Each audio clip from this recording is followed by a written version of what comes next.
किसी भी तरह के टेट में अगर आप अपेयर होने जा रहे हैं या किसी भी तरह के कॉम्पिटिटिव एग्जाम्स में जो कि आपके एजुकेशन फील्ड से रिलेटेड है, अगर आप उसमें अपेयर होने जा रहे हैं तो आपको ज़रूर पता होगा कि सीडीपी एक बहुत इंपॉर्टेंट पार्ट होता है। किसी भी टेट एग्जाम में एटलीस्ट 20 to 30 क्वेश्चंस आपको सीडीपी के देखने को ज़रूर मिलेंगे। हमने सोचा आज हम स्टार्ट करते हैं चैप्टर 1 ऑफ सीडीपी का, और इसके बाद हम इसके एक और पार्ट पे आएंगे एंड देन इससे रिलेटेड हम क्वेश्चंस करेंगे। Hello and welcome to my channel, my name is Piya. आज हम स्टार्ट करेंगे पहला बहुत important chapter, growth and development. तो देखते हैं इसमें क्या है। सबसे पहले हम समझेंगे what is growth. The increase in the height and the weight and of course I can say size of body and body parts is called growth. इसका मतलब हमारी बॉडी में जो भी वेट बढ़ता है हमारा, या जो हमारी बॉडी का साइज जो कि हाइट के रूप में बढ़ती है, इसको हम क्या कहते हैं? ग्रोथ कहते हैं। ग्रोथ के हम 2-3 पॉइंट्स को और आसानी से देखेंगे जिससे हमें समझ में आएगा कि ग्रोथ के बारे में हम क्या कह रहे हैं।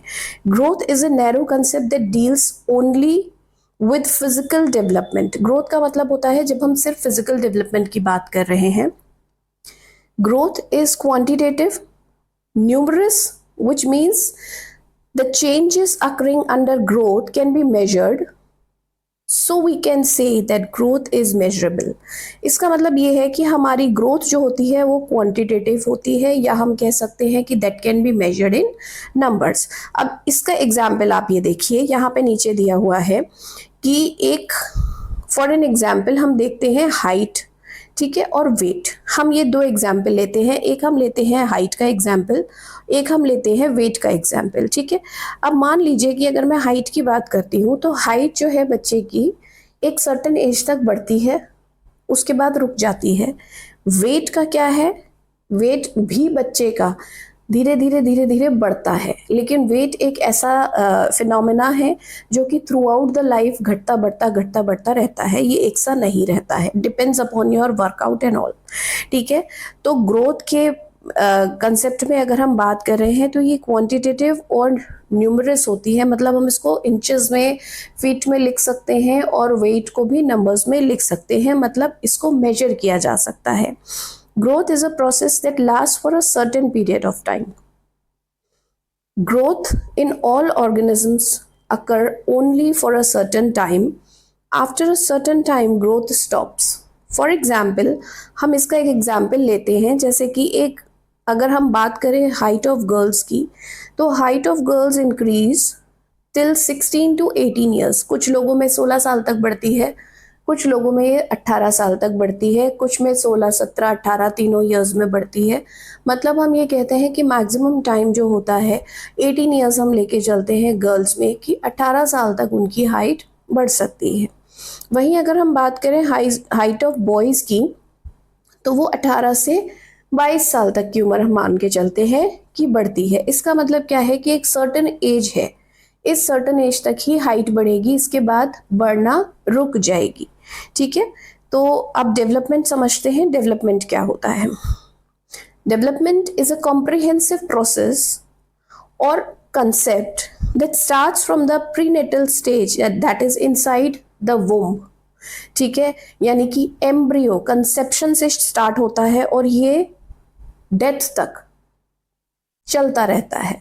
जिस दिन तक आप लास्ट ब्रेथ लेते हैं उस दिन तक आपका डेवलपमेंट चलता रहता है। अब इससे मेरा क्या मतलब है डेवलपमेंट से? तो डेवलपमेंट से मेरा मतलब ये है सबसे पहले कि डेवलपमेंट का मतलब होता है new abilities and traits which appear in the individual, ठीक है। कोई भी नई चीज़ जो हम लगातार सीख रहे हैं, हर दिन कुछ नया सीख रहे हैं, हम हर दिन एक से नहीं रहते हैं। हम पहले किसी काम को अलग तरीके से करते हैं, लेकिन जब हम उस काम को रोज़ करते रहते हैं तो हम एक टाइम आता है कि उसमें हमें परफेक्शन फील होने लगता है।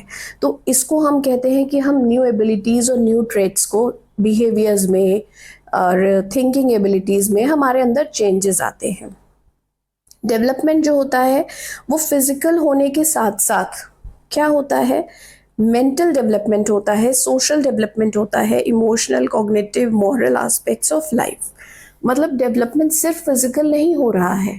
फिजिकल डेवलपमेंट का मतलब आपका ये हो गया कि आपकी हाइट बढ़ रही है, आपका वेट बढ़ रहा है, आपके बॉडी पार्ट्स बढ़ रहे हैं, ठीक है। लेकिन साथ में डेवलपमेंट का जब हम बात करते हैं तो आपका मेंटल लेवल बढ़ रहा है, आपका सोशल लेवल बढ़ रहा है, आप सोसाइटी में कैसे डील करोगे आपको ये समझ में आता है, आप किसी प्रॉब्लम के बारे में कितना अच्छे से सोच सकते हो, सॉल्यूशन निकाल सकते हो, आपका ये डेवलपमेंट होता है। बुद्धि का विकास होता है, कॉग्निटिव मतलब बुद्धि का विकास होता है, इमोशनल डेवलपमेंट होता है आपका, कि मीन्स आपके अंदर इमोशंस डेवलप होते हैं किसी चीज़ को, क्या सही है क्या गलत है, आपको अच्छा लगना, बुरा लगना, गुस्सा आना, गुस्से पे कंट्रोल करना, ये सारी चीज़ें डेवलपमेंट के अंतर्गत आती हैं।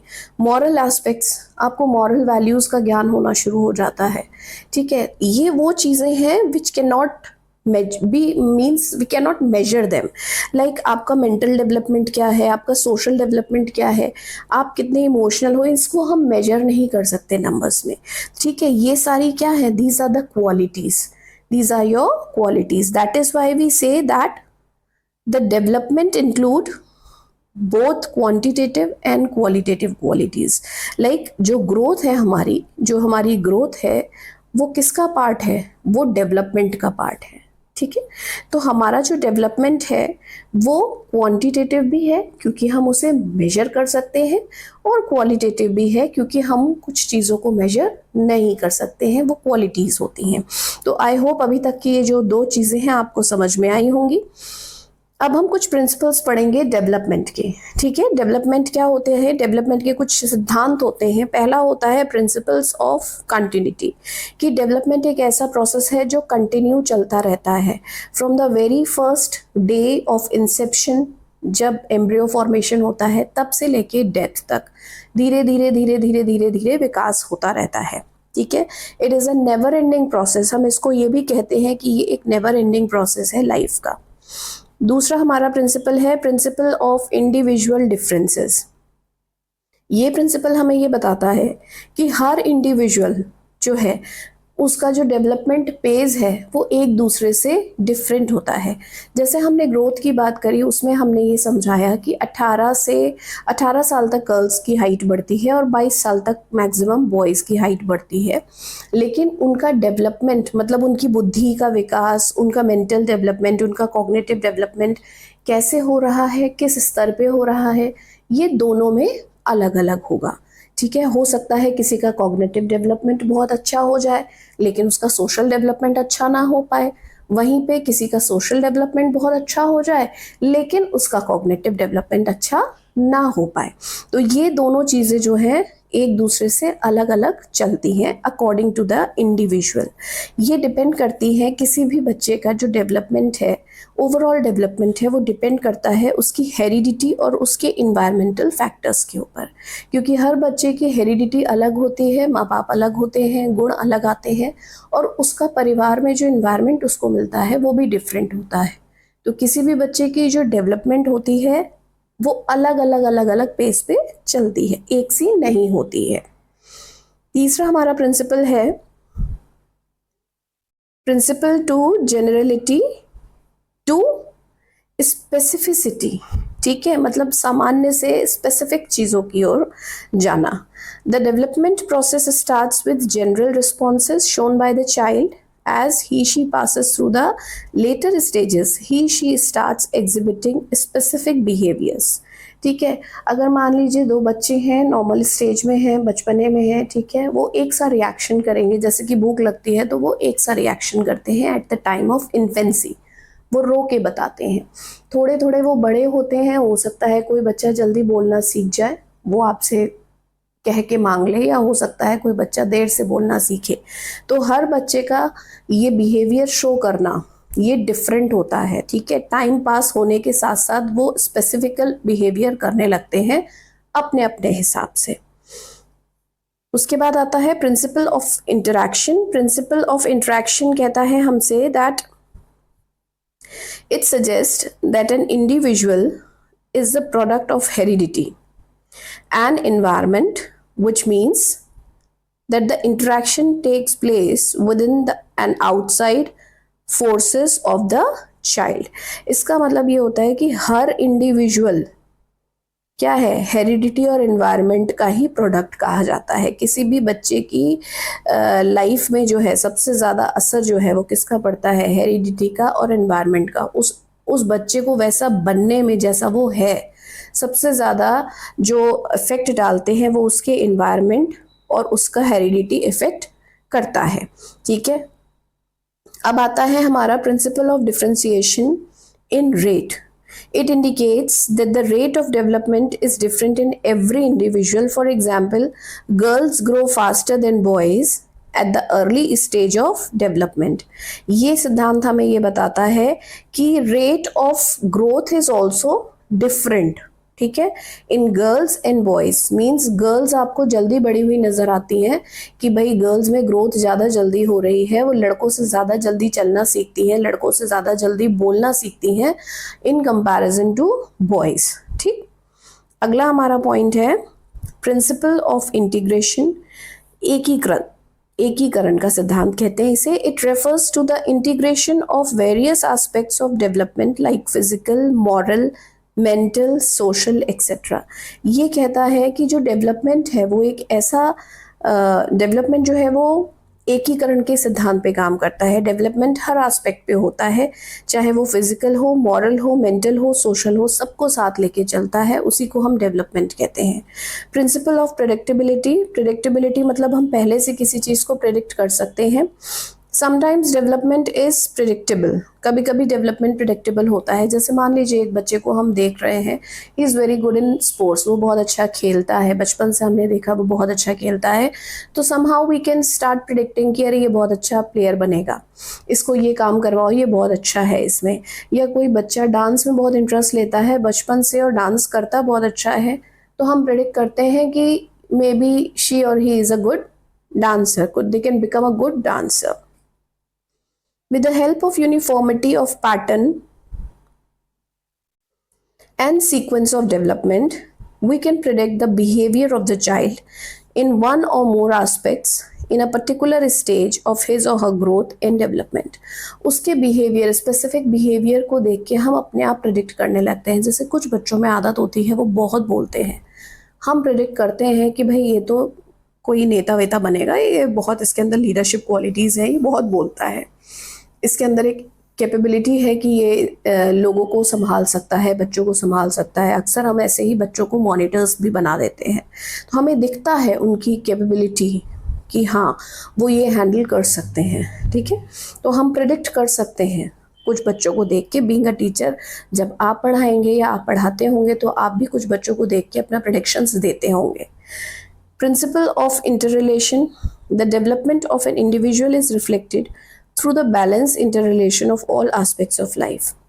Development in any aspect affects the other aspect also. Interrelation का मतलब ये होता है कि डेवलपमेंट जो है वो हमेशा दूसरे एस्पेक्ट ऑफ लाइफ से इंटरकनेक्टेड होता है। सपोज अगर कुछ भी ऐसा होता है, जैसे कि मैंने बहुत मेहनत करी, ठीक है, और मेरे बहुत अच्छे मार्क्स नहीं आए, ठीक है, तो मेरी जो मेहनत है वो कहीं ना कहीं मेरे अच्छे मार्क्स ना लाने की वजह से मुझे मॉरल थोड़ा सा मेरा डाउन करेगी। लेकिन वहीं पे if I get somebody who can motivate me to do better and who can motivate me that कि नहीं तुमने अभी अच्छा नहीं किया है, आगे अच्छा करोगे, तो ये क्या है, ये मुझे मेरे इन्वायरमेंट से ही चीज़ें मिल रही हैं मेरा मॉरल बूस्ट करने के लिए। तो हर चीज़ हमारी लाइफ में इंटरकनेक्टेड होती है अकॉर्डिंग टू दिस प्रिंसिपल, और इस इंटर रिलेशन की वजह से, इस इंटरकनेक्शन की वजह से ही हम हमारी लाइफ में मतलब डेवलपमेंट हमारा कंटिन्यू चलता रहता है। एक बात आई कि मेरा मॉरल जो है वो डाउन हुआ, लेकिन वाकई ही मुझे वापस से फिर से किसी से बूस्ट मिला और मेरा मॉरल अप हो गया। ठीक है, नेक्स्ट है हमारे दो लाइन, हमारी 2 पॉइंट्स और बचे हैं। हमारा है sequential pattern of development. It can be seen in 2 direction. ये बहुत इंपॉर्टेंट है, ये मोस्ट इंपॉर्टेंट है, इससे क्वेश्चन ज़रूर आएगा। ठीक है, तो पहला है हमारा cephalocaudal sequence. In this the development spreads over the body from head to toe, मतलब head से toe की तरफ डेवलपमेंट जाता है। ठीक है, इसमें cephalocaudal हम इसको कहते हैं, इसमें head to toe जाता है, which means that the individual begins to grow from head region to downwards. मतलब पहले बच्चा क्या करता है, सबसे पहले एग्जाम्पल के तौर पे समझिए, the child first gain control on his head. सबसे पहले बच्चा जो है, इन्फेंट की मैं बात कर रही हूँ, वो सबसे पहले अपना हेड को कंट्रोल करना सीखता है, उसके बाद वो नीचे की तरफ आता है, his head. After that he starts holding objects, इसका मतलब वो अपने हैंड्स को कंट्रोल करना सीख रहा है। देन ही स्टार्ट सिटिंग, ठीक है, then crawl, then stand and then walk. मतलब एक ये नॉर्मल प्रोसीजर यही होता है सेफलोकॉर्डल की, बच्चा पहले अपने सिर को संभालना सीखता है, ठीक है, उसके बाद धीरे धीरे वो अपने शोल्डर्स और हैंड्स के ऊपर कंट्रोल लेता है, जिससे वो चीज़ें पकड़ सकता है। फिर धीरे धीरे वो बैठना शुरू करता है, देन क्रॉल करना शुरू करता है, then stand and then walk. वहीं अगर मैं दूसरी बात करूं प्रॉक्सिमोडिस्टल सीक्वेंस की, तो इसमें क्या होता है, इसमें बच्चा पहले क्या करता है, in this the development starts from the middle part of the body. मान लीजिए this is the head and this is the middle part and these are the legs, ठीक है। तो middle part of the body हो गया आपका ये, इसका मतलब हम बात कर रहे हैं उसके स्पाइनल कॉर्ड की। सबसे पहले उसका कंट्रोल आता है उसकी स्पाइनल कॉर्ड पे, will and after that it reaches the peripheries. मतलब बाद में सबसे पहले स्पाइनल कॉर्ड पे आता है, फिर धीरे धीरे जो है वो किनारों तक पहुंचता है। मतलब हाथों से फिंगर्स में, पहले शोल्डर में आएगा, आर्म में आएगा, हैंड में आएगा, फिर फिंगर में आएगा, ठीक है। For example the child could use arms before they could control the movement of the finger. मतलब फिंगर को कंट्रोल करने से पहले वो अपने आर्म्स को कंट्रोल करेंगे, ठीक है। तो सेंटर से शुरू होके पेरिफेरीज मतलब किनारों तक जाता है, तो इसको हम कहते हैं प्रॉक्सिमोडिस्टल सीक्वेंस। आई होप इससे आपको क्लियर हो गया होगा। अगर आपके मन में कोई भी क्वेरीज है आप पूछ सकते हैं। इसका सेकेंड पार्ट जो है हम बहुत ही जल्दी अपलोड करेंगे और उसके बाद हम करेंगे इससे related question. Believe me, this is the subject from which you will get 30 out of 30 अगर आप शुरू से सारी क्लासेस को ध्यान से देखेंगे। आपने अगर चैनल सब्सक्राइब नहीं किया है तो please subscribe my channel for more videos. Thank you for watching.